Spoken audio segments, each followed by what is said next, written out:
अखिलेश यादव के बयान के बहाने भारतीय सियासत में मोहम्मद अली जिन्ना का जिन एक बार फिर जिंदा हो गया। लेकिन आखिर मोहम्मद अली जिन्ना थे कौन?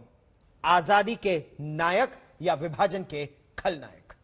We want the division of India into Hindustan and Pakistan because that is the only practical solution.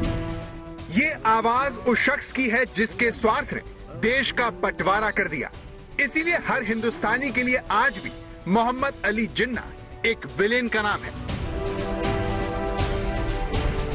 एक ऐसा खलनायक जिसने 1.5 करोड़ लोगों को विस्थापित किया, बंटवारे का ऐसा उन्माद फैलाया कि 5.5 लाख लोग उसके शिकार हो गए। भारत की हिंदू मुस्लिम एकता को तार तार करने वाले का नाम मोहम्मद अली जिन्ना है। We want the division of India into Hindustan and Pakistan because that is the only practical solution. Hindu India and Muslim India must be separated because the two nations are entirely distinct and different. जिन्ना की इसी जिद ने भारत के बंटवारे को खून से रंग दिया। 2 नेशन थ्योरी नाम की तलवार से ऐसा खून खराबा मचाया कि मानवता भी सहम गई। इसीलिए जब उत्तर प्रदेश की राजनीति में जिन्ना का भूत जागा तो हंगामा मच गया। उत्तर प्रदेश चुनाव में मोहम्मद अली जिन्ना की एंट्री अखिलेश यादव ने करवाई और उन्हें आजादी दिलाने का श्रेय दिया। सरदार पटेल जी, राष्ट्रपिता महात्मा गांधी, जवाहरलाल नेहरू, जिन्ना एक ही संस्था में पढ़ करके बैरिस्टर बन करके आए। एक ही जगह पर पढ़ाई लिखाई की उन्होंने, वो बैरिस्टर बने, उन्होंने आजादी दिलाई। जिन्ना गांधी, नेहरू और पटेल की तरह भले ही एक ही संस्थान से पढ़े हों, लेकिन उन्होंने अंग्रेजों का मुकदमा लड़ा और हिंदुस्तान का इतिहास और भूगोल दोनों बदल दिया। अखंड भारत के रूप में वर्तमान भारत को रखने का श्रेय अगर किसी को जाता है तो सरदार वल्लभ भाई पटेल को जाता है, जो पूरा देश लौह पुरुष के रूप में मानता है। लेकिन तब उनका वो विभाजनकारी मानसिकता एक बार फिर से सामने आ गई जब उन्होंने सरदार पटेल को जिन्ना के समकक्ष रख करके देश तोड़क जिन्ना को महिमामंडित करने का प्रयास किया है। जिन्ना के जिक्र के पीछे अखिलेश का मकसद भले ही मुस्लिम वोटरों के एक तबके को खुश करना हो सकता है, लेकिन आजादी की जंग के दौरान जिन्ना ने सांप्रदायिकता का ऐसा गंदा खेल खेला था जिसके लिए इतिहास उन्हें कभी माफ नहीं करेगा। जिन्ना के कारण भारत 1947 के अपने इतिहास को पलटने से भी डरता है।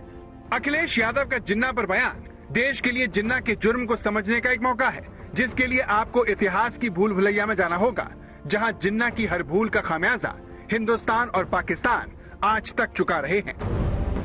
ये 1930 का दशक था। आजादी की लड़ाई अपने चरम पर थी।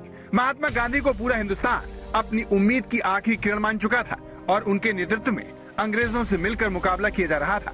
ये देखकर अंग्रेज डर गए और उन्होंने फूट डालो और शासन करो की नीति अपनाई और मुसलमानों को भड़काना शुरू कर दिया। इस वक्त मोहम्मद अली जिन्ना लंदन में रहते थे। अंग्रेजों से इशारा मिलने के बाद मुस्लिम लीग के 3 नेताओं के कहने पर मोहम्मद अली जिन्ना 1934 में भारत आए और मुस्लिम लीग के सर्वे सर्वा बन गए। इसके बाद मोहम्मद अली जिन्ना ने मुस्लिम लीग के जरिए देश में सांप्रदायिकता का उन्माद फैलाना शुरू किया। 1937 के सेंट्रल लेजिस्लेटिव के चुनाव में मुस्लिम लीग कांग्रेस को कड़ी टक्कर दी, लेकिन मुस्लिम बहुल पंजाब, सिंध और पश्चिमोत्तर सीमांत क्षेत्रों में जिन्ना की पार्टी बुरी तरह हार गई। मुस्लिम नेता की अपनी पहचान और स्वार्थ के चलते जिन्ना ने द्विराष्ट्रवाद का राग छेड़ा और ऐसी घिनौनी राजनीति खेली कि देश का बंटवारा हो गया। लेकिन जिन्ना की जिद की कीमत लाखों बेगुनाहों को अपने खून से चुकानी पड़ी। बंटवारे के बाद भयानक दंगे हुए, 1.5 करोड़ लोगों को अपना घर बार छोड़कर जाना पड़ा। दुनिया ने ऐसी तबाही देखी जिसकी मिसाल इतिहास में मिलना मुश्किल है। जिन्ना की जिद से पाकिस्तान तो बन गया, लेकिन 70 साल बाद पाकिस्तान की बदहाली ने साबित कर दिया कि किसी भी राष्ट्र की बुनियाद सिर्फ धर्म नहीं हो सकता। धर्म किसी देश के नागरिकों की पहचान और राष्ट्रीयता तय नहीं कर सकता। गांधी जी ये बात जानते थे, इसीलिए उन्होंने बंटवारे का मरते दम तक विरोध किया। जब भी जिन्ना का भूत भारतीय राजनीति में जागता है तो उस पर बड़ा बवाल होता है। अब सवाल यह है कि जिन्ना को गांधी, नेहरू और पटेल के बराबर खड़ा करने वाले अखिलेश की राजनीति पर इसका क्या प्रभाव पड़ेगा? क्या ऐसा करके वो कहीं सेल्फ गोल तो नहीं कर बैठे हैं? लेकिन असल सवाल यह है कि जो बंटवारे का विलेन हो वो अखिलेश यादव का नायक कैसे हो सकता है?